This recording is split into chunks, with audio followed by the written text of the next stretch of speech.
জুলাই অভ্যুত্থানে পতনের পরও থেমে নেই আওয়ামী লীগের ষড়যন্ত্র। নানাভাবে দেশকে অস্থিতিশীল করার অপচেষ্টায় লিপ্ত দলটি এবার ফেব্রুয়ারি মাসে হরতাল, অবরোধ সহ নানা কর্মসূচি দেওয়ার পরিকল্পনা করেছে তারা।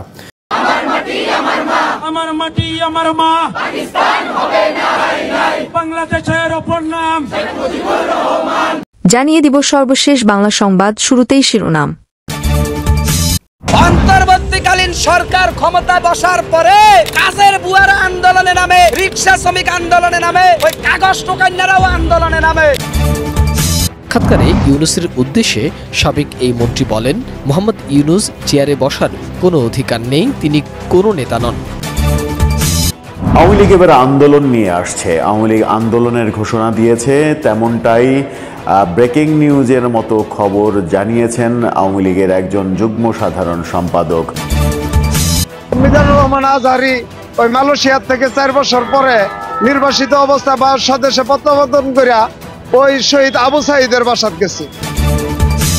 কি বলবো ভাই, বিগত স্বৈরাচার সরকার পতনের পর থেকে মানুষ যা শুরু করছে দেশটা নিয়ে, ওদের খাইতে গেল আন্দোলন, পড়তে গেল আন্দোলন। আরে ভাই 17 বছরের আন্দোলন করেছিল।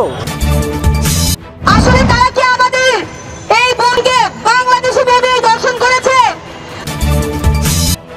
পদত্যাগ করেছে। ডক্টর ইউনূস পদত্যাগ পত্রটি ফেসবুকে ভাইরাল হয়ে গিয়েছে। এতক্ষণ দেখলেন সংবাদ শিরোনাম, এখন থাকছে বিস্তারিত।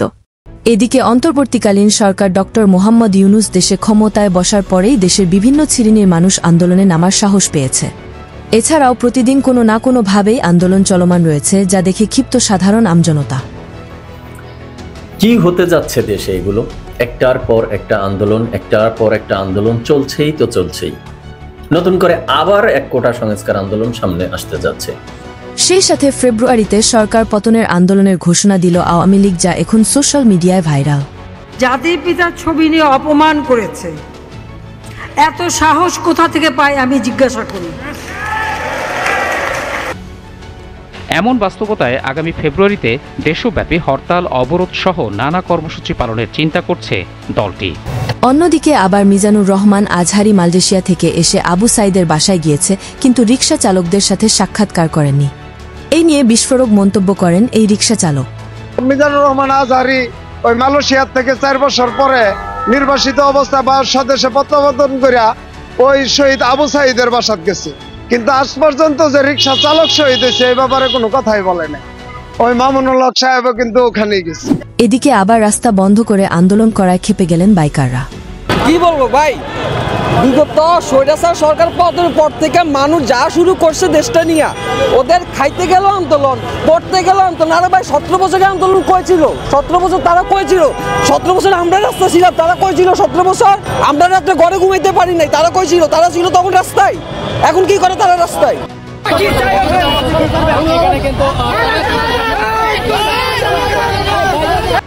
অন্যদিকে ভারতে বাংলাদেশি নারীকে ধর্ষণ করে হত্যার প্রতিবাদে ঢাকায় বিক্ষোভ। আসলে তারা কি আমাদের এই বোনকে বাংলাদেশে ভেবে দর্শন করেছে? তারা কি চায় বাংলাদেশের মানুষ সারা জীবন তাদের পায়ের তলে পড়ে থাকুক? আমরা তাদের এই ভারতীয় আগ্রাসন কখনোই মেনে নিব না। আমরা এখন ভারতের বিপক্ষে কথা বলতে জানি, ভারতকে ছাড়া চলতে জানি, ভারতকে ছাড়া আমরা চলবো এবং ভারতের এই সব অপকর্মের বিরুদ্ধে সর্বদা সোচ্চার থাকবো। শেষমেশ দেশ ছেড়ে পালিয়েছেন, নিজেই জানালেন সাবেক স্বরাষ্ট্রমন্ত্রী আসাদুজ্জামান খান কামাল।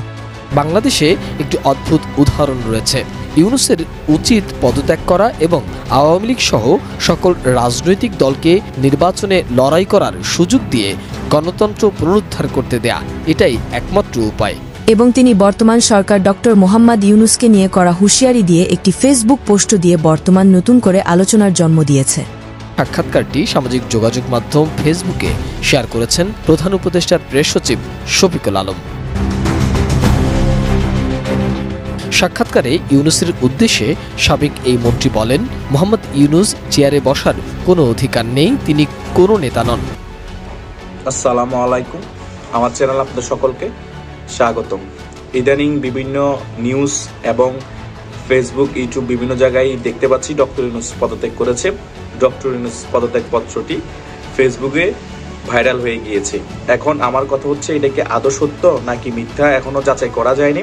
অন্তর্বর্তীকালীন সরকার ক্ষমতায় বসার পরে কাজের বুয়ারা আন্দোলনে নামে, রিক্সা শ্রমিক আন্দোলনে নামে, ওই কাগজ টোকাইনারাও আন্দোলনে নামে। ইউনূস সরকার শুধু বসে বসে দেখে আর বলে আমরা একটা জাতীয় ঐক্য চাই। ইউনূস এই দেশের মাটিতে একটা সংস্কার পুরো দেখাতে পারবে না।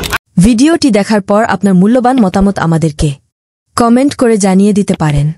আমরা আপনার সেই মহামূল্যবান কমেন্টের রিপ্লাই দেওয়ার জন্য সর্বদা প্রস্তুত রয়েছি।